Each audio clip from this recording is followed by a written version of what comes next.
Am I a jerk for inventing a fake girlfriend, only for her exact double to move in next door and force me to uphold the lie? To be clear, I know inventing a girlfriend is a jerk move, but I panicked. She was just supposed to be a concept, a shield against my grandmother's relentless matchmaking. I described the most impossibly perfect woman I could conjure up, a woman who couldn't possibly exist. Then she did. Now my entire family, who thinks she's my secret long-term partner, is planning our future. And the woman herself has agreed to play along for one night. I think I'm falling for her for real. And I'm trapped in a lie that's getting more wonderful and terrifying by the day. My grandmother, Nana Rose, is the kind of woman who believes a man isn't whole without a partner and a home-cooked meal in his stomach. At 80 years old, she has the energy of a hummingbird and the strategic mind of a five-star general. Her sole mission in life, it seems, has become finding me a wife. I love her more than words can say, but her matchmaking skills are, to put it mildly, catastrophic. There was Brenda from her water aerobics class, who spent our entire coffee date explaining why tap water was a government conspiracy. There was Chloe, her friend's granddaughter, who communicated exclusively through memes and TikTok sounds. The worst was last month. Her name was Giselle. Nana Rose had described her as an old soul with a passion for history. It turned out Giselle's passion was for a very specific period of history, her own. For 3 hours, I was treated to a nonstop, microscopic recounting of her high school glory days, complete with photo albums she'd brought in her purse. I drove home from that date feeling a unique kind of exhaustion. My phone buzzed as I walked in the door. It was Nana Rose. So? A keeper, isn't she? Such a lovely girl. Something inside me snapped. All the frustration, all the awkward silences, all the feigned interest in pet ferrets and pyramid schemes boiled over. Actually, Nana, I said, my voice dangerously calm, I can't go on any more of these dates because I'm already seeing someone. The silence on the other end of the line was profound. It was the kind of silence that usually precedes either a hurricane or a miracle. Leo Michael Vance, she said slowly. Are you telling me the truth? Yes, I lied, the word tasting like ash in my mouth. Yes, I am. The lie was born, a desperate, flimsy thing. But then she started asking questions, and I had to give the lie substance. I had to build it a house to live in. Who is she? What's her name? What does she do? Why haven't I met her? The questions came like machine gun fire. Panicked, I started inventing. I didn't want to describe anyone real, anyone my family could possibly find and expose my lie. So I created a fantasy, a woman so ridiculously perfect, so statistically improbable, that no one could ever mistake a real person for her. Her name is Aurelia, I said, pulling the name from some forgotten fantasy novel. Aurelia, Nana Rose repeated, tasting it. That's beautiful. She's, very busy, I continued, the lie growing stronger, more elaborate. She's a scientist, an astrophysicist. Why not? Go big or go home. A doctor, Nana Rose squealed with delight. And she's a baker, I added, throwing another ingredient into the cauldron. Like a professional-level baker. She makes these incredible, multi-tiered cakes. For fun. Oh, Leo, a woman who can feed you. And she plays the harp, I said, the absurdity, now making me feel giddy. And she's fluent in 6 languages. And she volunteers at a kitten rescue. And she's shy. Very, very shy. That's why you haven't met her. We're taking it slow. I hung up the phone feeling a mix of triumph and crippling guilt. I had done it. I had created the perfect shield. My fictitious, harp-playing, cake-baking astrophysicist girlfriend Aurelia would protect me. There was no way a woman like that actually existed. For 2 glorious months, my life was peaceful. Nana Rose would ask about Aurelia, and I would feed her little morsels of fiction. Oh, Aurelia's at a conference in Geneva. Or, Aurelia's trying to perfect her croissant recipe. It's a whole thing with butter lamination. My sister Clara and my parents were thrilled for me, if a bit skeptical about this perfect woman's existence. My best friend Sam told me I was a certifiable idiot who was building a prison of my own design. I ignored him. I was free. Then one sunny Saturday afternoon, the universe decided to call my bluff. A moving truck was parked next door, in front of the house that had been empty for months. I didn't pay it much mind until my sister Clara burst into my apartment, her eyes wide with excitement. Leo, you are not going to believe this, she said, shoving her phone in my face. It was open to a web page, a university staff directory. There was a photo of a woman with warm, intelligent eyes, a cascade of dark curly hair, and a smile that seemed both gentle and mischievous. The name under the photo was Dr. Eris Thorne. Her title was Professor of Astrophysics. She's moving in next door, Clara whisper shouted. I saw her. And Leo, that's not all. My blood went cold. What do you mean? I saw what they were unloading from the truck. There were at least 3 boxes labeled Baking Supplies Fragile and another one labeled Dutch Ovens. And then, I swear on my life, they unloaded the single most enormous, most beautiful harp I have ever seen in my life. I stared at her, my mouth dry, my heart hammering against my ribs like a trapped bird. It wasn't possible. It was a coincidence. A wild, statistically impossible coincidence. Her name is Eris, Clara, not Aurelia, I said weakly, my voice barely a squeak. Clara waved a dismissive hand. Oh, please. Eris, Aurelia, they're practically the same name. You probably just told Nana a slightly different name, so she couldn't stalk her online. Smart, actually. She grabbed my shoulders, her expression one of pure, unadulterated joy for her romantically hopeless brother. She's real, Leo. Your secret perfect girlfriend is real, and she's moving in next door. Nana is going to lose her mind. The prison Sam had warned me about had just materialized, and the warden, a beautiful astrophysicist with a penchant for baking and harps, was currently unpacking her boxes 50 feet away. My lie wasn't a shield anymore. It was a cage, and the door had just slammed shut. The first few days were a blur of sheer terror. I became a hermit, peeking through my blinds like a spy in a low-budget movie. I saw her a few times, Dr. Eris Thorne. She was even more striking in person. She wrestled with a flat-pack bookcase on her lawn. She hummed to herself while watering the sad-looking rose bushes the previous owners had left behind. And one evening, the melancholic, beautiful notes of a harp drifted through my open window, mocking me with their melody. My family, meanwhile, had launched a full-scale campaign. Operation Welcome Eris, and forced Leo to finally introduce us, was in full swing, orchestrated by Nana Rose. I received no fewer than 5 texts a day. I saw your young lady in her garden. She has a lovely smile. Clara says she saw her buying flour. Is she baking you something special? I'm making my famous lasagna this Sunday. You should invite her. It's not a big deal, just a casual family dinner. 6 p.m. The Sunday dinner invitation was not a request. It was a royal summons. I tried to deflect. Oh, she's really busy, Nana. Unpacking, a new job, very demanding. Nonsense, she'd replied. A girl has to eat, especially a girl who is dating my grandson. See you at 6. I was trapped. I had 2 options. Either confess my massive, intricate lie and face the combined disappointment and fury of my entire family, or somehow convince a complete stranger, my new neighbor, to pretend to be my girlfriend. Both options seemed equally likely to result in my spontaneous combustion. On Saturday afternoon, the day before the dreaded dinner, I saw her checking her mailbox. It was now or never. My heart was doing a samba in my chest. Taking a deep breath, I walked outside, trying to look casual, as if I just happened to be stepping out for a stroll at that exact moment.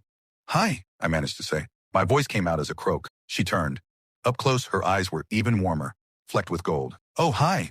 You must be my neighbor. Her voice was smooth with a hint of amusement, as if she was constantly on the verge of a smile. Leo Vance, I said, extending a clammy hand.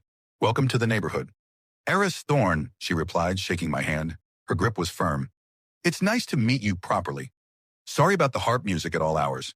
I'm trying to find the least annoying time to practice. Oh no, it's beautiful, I stammered. Really? Well, thank you. She smiled, and it was like a light turning on. My new colleagues told me the neighborhood was friendly. It is, I said, my brain screaming at me. Just ask. The worst she can say is no, and then call the police. It's very friendly. My family, for instance, is extremely friendly. A little too friendly sometimes. She raised an eyebrow. Oh? Here it was, the point of no return. Look, Dr. Thorne. Eris, please. Eris, this is going to sound completely insane, and I am fully prepared for you to think I'm a lunatic and never speak to me again. But I am in a very, very strange and desperate situation, and you are, through a cosmic joke of epic proportions, at the center of it. She folded her arms, that amused glint in her eyes sharpening with curiosity. I'm listening. And so I told her everything. Standing there on the sidewalk between our 2 houses, I confessed the whole sordid tale. The relentless matchmaking, the date with Giselle, the moment of weakness, the invention of the impossibly perfect Aurelia, the astrophysicist who bakes competition-level cakes and plays the harp. Her expression shifted from amusement to mild confusion, then to wide-eyed disbelief as I described the fictional woman I had created. When I got to the part where she, a real-life astrophysicist baker with a harp, moved in next door, she let out a short, sharp laugh. She covered her mouth, but her shoulders shook with suppressed mirth. You're kidding me, she said, her eyes dancing. Astrophysicist, baker, and harpist? And fluent in 6 languages, though I haven't had a chance to verify that one yet, I said miserably. And a volunteer at a kitten rescue. She stared at me for a second, then a genuine rolling laugh escaped her. It was a wonderful sound. Okay, the kitten rescue part is a stretch. I'm more of a dog person, but I did my dissertation in French. My mom's family is Italian. I picked up German during a fellowship in Munich, and I can order a beer in Spanish and Japanese. So, 5.5 maybe? I just stared at her, horrified and amazed. You are kidding me. My life is apparently your lie, she said, still smiling. This is, without a doubt, the strangest way I've ever been welcomed to a new town. So, you see my problem, I said, my voice pleading. My grandmother has invited you to dinner tomorrow. She thinks you're Aurelia. She thinks we've been secretly dating for months. Iris's smile softened as she looked at me. This pathetic, stammering man who had accidentally manifested her into existence. I expected her to back away slowly, to make an excuse, to tell me to get lost. Instead, she tapped her chin thoughtfully. Your grandmother sounds terrifying and amazing in equal measure. And this Aurelia person sounds exhausting. I don't know if I can live up to the hype. You don't have to, I said quickly. You can just say no. I'll handle my family. I'll tell them we broke up. I'll tell them the truth. I'll fake my own death and move to another country, whatever it takes. She was quiet for a long moment, studying me. I felt like a bug under a microscope. A very stupid, very sweaty bug. You know, she said finally, I am new here. I don't know a soul. And my new telescope is supposed to be delivered tomorrow. And the instruction manual looks like it was written in ancient hieroglyphics. It's a two-person job, at least. I blinked. A telescope? A slow grin spread across her face. Here's the deal, Leo Vance. I will be your fake, ridiculously perfect girlfriend for one night. I will come to your grandmother's dinner. In exchange, you will be my official telescope assembler, grunt laborer, and provider of pizza during said assembly. I was so stunned, so flooded with relief that I could only nod dumbly. Really? Really, she confirmed. It sounds like fun, a little social experiment. She extended her hand again. So, it's a date? I shook her hand, the absurdity of the situation washing over me. It's a date, I confirmed. A fake date to prop up a lie about a fake girlfriend who had inconveniently turned out to be real. What could possibly go wrong? Walking into Nana Rose's house with Eris on my arm felt like walking into a lion's den wearing a suit made of steak. The moment we stepped through the door, the air crackled with anticipation. My mom dropped a serving spoon. My dad froze mid-sentence. Clara looked like she was about to explode with, I told you so's. And Nana Rose, she just beamed. She walked over, wiping her hands on her apron, and looked Eris up and down with an appraiser's eye. So, she said, her voice full of emotion, you're the one who finally stole my Leo's heart. You're even more beautiful than I imagined. It's so wonderful to finally meet you, Mrs. Vance, Eris said, her voice as smooth as honey. She was a natural. She handed my grandmother a small, beautifully wrapped box. I hope you don't mind. I brought a little something. Nana Rose opened it. Inside was a small, perfect loaf of sourdough bread, still slightly warm, nestled in a tea towel. The crust was a deep, artisanal brown, scored with the pattern of a wheat stalk. She baked, my mom whispered from the kitchen doorway. The dinner was the most surreal experience of my life. I sat there, mostly silent, while Eris charmed the pants off my entire family. She discussed the expansion of the universe with my dad, a high school science teacher, who looked at her with pure adoration. She talked about classic literature with my mom, an English professor. She even managed to have a coherent conversation with Clara about the merits of different Instagram filters for landscape photography. The whole time I was a nervous wreck, waiting for the other shoe to drop. They asked her questions about us. So Eris, how did you two meet? Clara asked, her eyes twinkling with mischief. I froze, a forkful of lasagna hovering halfway to my mouth. We hadn't prepared for this. Eris didn't miss a beat. Oh, it's a funny story, she said, glancing at me with a playful smirk. We actually met at the library. I was reaching for a book on stellar cartography, and so was Leo. Our hands touched. I almost choked.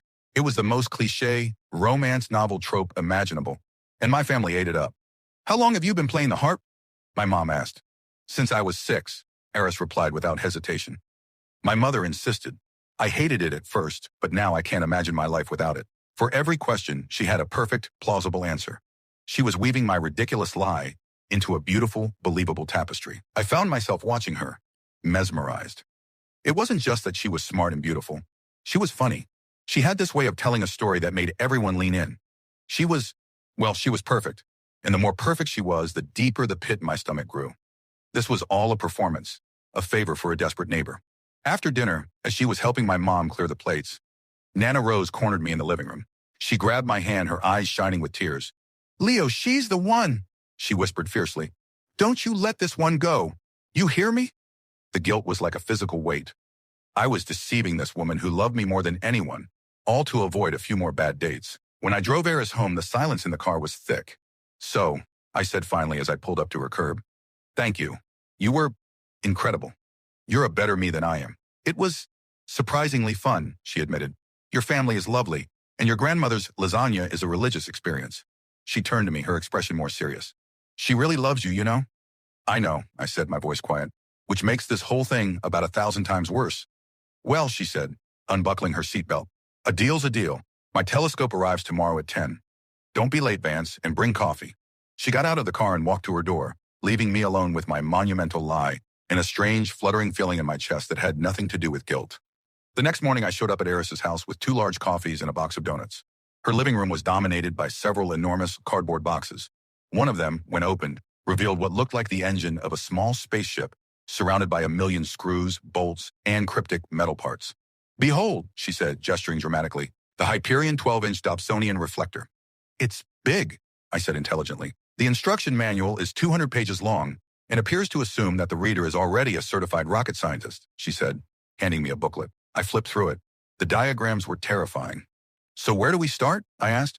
"Step 1, she said, taking a huge sip of her coffee, "is to ignore the manual for a bit, eat a donut, and put on some music." And that's how we spent the day. We wrestled with metal tubes and mysterious lenses. I learned the difference between a focuser and a finder scope. I held things, tightened things, and at one point served as a human counterbalance to keep the main tube from crashing into her hardwood floor. In between, we talked. I learned that she had moved here for a research position at the university, that she missed the ocean, that she baked when she was stressed, and that she had learned to play the harp because her mother had been a professional musician. I learned that for all her brilliance, she was terrible at assembling furniture, and that she had a surprisingly goofy laugh. She asked about me too, about my job as a graphic designer, about my family, about my friends. She didn't ask about Aurelia, and for that, I was grateful. For a few hours, we weren't a man and his fake girlfriend. We were just two people, building a telescope and getting to know each other over coffee and sawdust. By late afternoon, the telescope stood gleaming in her living room, a magnificent beast of science. We ordered pizza, sat on the floor, and admired our work. "We did it," I said, feeling a ridiculous surge of pride. "We built a space window." "You did good, Vance," she said, bumping her shoulder against mine. "You're a surprisingly competent grunt laborer." "I aim to please," I said. "So, deal fulfilled?" Her smile faded slightly. "I guess so." The easy camaraderie of the day evaporated, replaced by the awkward reality of our situation. The deal was over. I had no reason to be here anymore. "Well," I said, getting to my feet, "I should let you get back to science." "Leo, wait," she said. I turned. She was looking at the floor, then back up at me. "My colleague is having a little get-together next weekend, a barbecue. He told me to bring someone. I was wondering if, my heart did a little leap." "You want me to come with you? As Aurelia's boyfriend?" "No," she said quickly. "I mean, yes, that's the cover story, but I'm asking if you, Leo, would want to come with me, Eris, as a friend. I still don't know anyone, and you're not the worst company." The fluttering feeling in my chest was back, stronger this time. "Yeah," I said, a real smile spreading across my face. "I'd like that." The next few weeks were a strange and wonderful tightrope walk. We were living a double life. To my family and her new colleagues, we were Leo and Eris, the established, loving couple. They'd see us leaving for the barbecue together, or I'd help her carry in groceries, and they'd smile knowingly. Clara gave me constant, unsolicited advice on ring shopping. But in private, we were just Leo and Eris friends. We discovered a shared love for bad sci-fi movies from the 50s. We started a weekly tradition of Taco Tuesday. I helped her hang pictures. She gave me brutally honest and incredibly helpful feedback on my design projects. I learned that her favorite constellation was Cygnus, and that she was fiercely competitive at board games. The lie was our secret garden. It was the excuse that allowed us to spend time together without pressure, without the awkward dance of early dating. It was a safety net, but I was starting to realize that I didn't want the net anymore. I wanted the free fall. I was falling for her, head over heels, ridiculously, terrifyingly in love. I was in love with the way her brow furrowed in concentration when she was working on a complex equation. I was in love with the sound of her laugh when I told a bad joke. I was in love with the fact that she owned a t-shirt that just said Pluto had it coming. Sam, my best friend, saw it happening. We were grabbing a beer one night and he just shook his head. "You're in deep, man," he said. "You haven't looked this happy since you were 10 and you got that Millennium Falcon Lego set." "I have no idea what you're talking about," I mumbled into my pint. "You're in love with your fake girlfriend," he stated. "This isn't a prison anymore, is it? It's a gilded cage you don't want to leave. You have to tell her, Leo." "Tell her what?" I said, feigning ignorance. "That our whole friendship is based on a foundation of deceit and cowardice. Great conversation starter. Tell her you're falling for her. What's the worst that can happen?" "The worst that can happen," I said, "is that she's just been having fun with this weird little social experiment. That she's been playing a part, and for her, the curtain is about to fall. I'll lose my fake girlfriend and my real best friend in one fell swoop." The final dramatic act of our play was fast approaching. Nana Rose's 80th birthday party. It was the event of the season for the Vance family. Everyone would be there. Aunts, uncles, cousins I hadn't seen in years. And Eris, my serious girlfriend, was the guest of honor. The pressure was immense. Eris had even, to my horror and amazement, offered to bake the cake. A 3-tiered lemon and elderflower masterpiece, apparently. The night of the party, Eris was breathtaking. She wore a simple, dark blue dress that matched the color of the sky just after sunset. When I picked her up, she was putting the finishing touches on the cake, a dusting of powdered sugar that looked like stardust. "Ready for the main event?" she asked, her smile a little tight. "As I'll ever be," I said. "You look, wow. You don't look so bad yourself, Vance," she said, her cheeks coloring slightly. The party was in full swing when we arrived. The entire Vance clan descended upon Eris, treating her like royalty. She handled it with her usual grace and humor, a rock of calm in my sea of anxiety. After we had all eaten, Nana Rose stood up, tapping a glass for attention. My heart plummeted into my shoes. "I just want to say a few words," she began, her voice thick with emotion. She thanked everyone for coming. She talked about her long, happy life. And then she turned her gaze to me and Eris. 80 years is a long time, she said, her eyes shining. It's long enough to know what real happiness looks like. And seeing my grandson, my Leo, find someone as brilliant and kind and wonderful as Eris, well, that's the best gift I could ever ask for. The room was silent, hanging on her every word. I felt Eris stiffen beside me. "I've seen how you look at each other," Nana Rose continued, completely oblivious to our internal panic. "I know a sure thing when I see it. And because I want you two to have all the happiness in the world, and because you've been so secretive and shy about your relationship, I decided to give you a little push." She gestured to my father, who brought forward a large, ornate envelope. "Your mother and father and I pooled our resources," Nana Rose said, her voice trembling with joy. "We wanted to give you something you'd never forget, a chance to get away, just the two of you." She handed the envelope to me. My hands were shaking so badly I could barely open it. Inside were 2 tickets. 2 non-refundable, first-class tickets for a 14-day cruise through the Caribbean, leaving in 3 weeks. The room erupted in applause. My family was cheering, whistling. I looked at the tickets, then at Eris. The color had drained from her face. Her smile was gone, replaced by a look of pure, unadulterated panic. She looked trapped, and I was the one who had set the trap. In that moment, watching the woman I loved look at me with fear in her eyes, I knew it was over. The lie had to end, no matter the cost. The applause died down, but the expectant, happy buzz remained. My family was watching us, waiting for our joyous reaction. I couldn't breathe. I looked at Eris, and her eyes were screaming at me. "Do something! Can you excuse us for just one moment?" I said to the room, my voice tight. I grabbed Eris's hand. It was ice cold. I led her through the crowd, out the back door, and onto the quiet, dimly lit porch. The cool night air was a relief. We stood there for a second, neither of us speaking. The sounds of the party seemed to whirl away. "I am so sorry," I whispered, the words feeling pathetic and small. "Eris, I am so sorry. I never meant for it to go this far. A cruise? They bought us a cruise." I let out a humorless laugh. "I'll fix this. I'll go in there. I'll tell them everything. You can just go. Slip out the side. You don't have to face them. This is my mess." I turned to her, ready to see anger, or disgust, or maybe just pity. But her expression was something else entirely. It was complicated, a mix of the panic I'd seen inside and something softer, something vulnerable. "Leo," she said, her voice barely audible over the chirping of crickets. "It's not just a lie." "What do you mean?" She took a shaky breath. "When your grandmother was giving that speech, and when she handed you those tickets, I wasn't panicking because I was trapped in a lie. I was panicking because for a second, it felt real, and it was terrifying." My brain struggled to process her words. "Terrifying? Because you'd be stuck on a boat with me for 2 weeks?"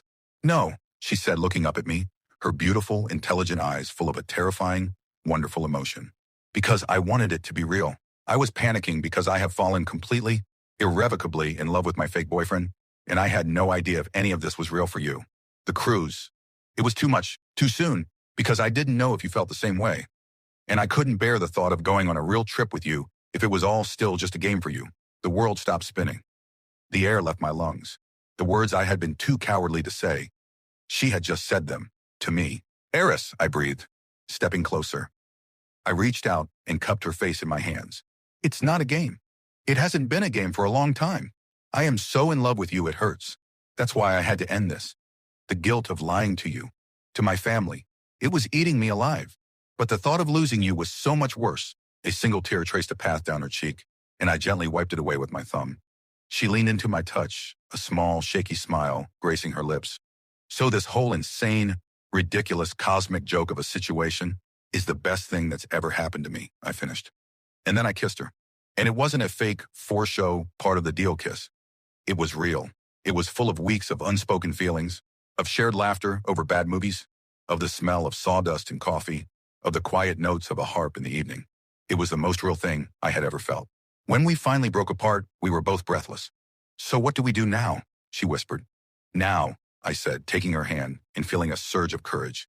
We go back in there and we tell them the truth. All of it. She paled slightly. Are you sure? Your grandmother? I'm sure, I said. No more lies. We walked back into the party, hand in hand. The atmosphere was still celebratory. I cleared my throat and the room quieted down again. Nana, I began, looking at my grandmother. And everyone. There's something we need to tell you.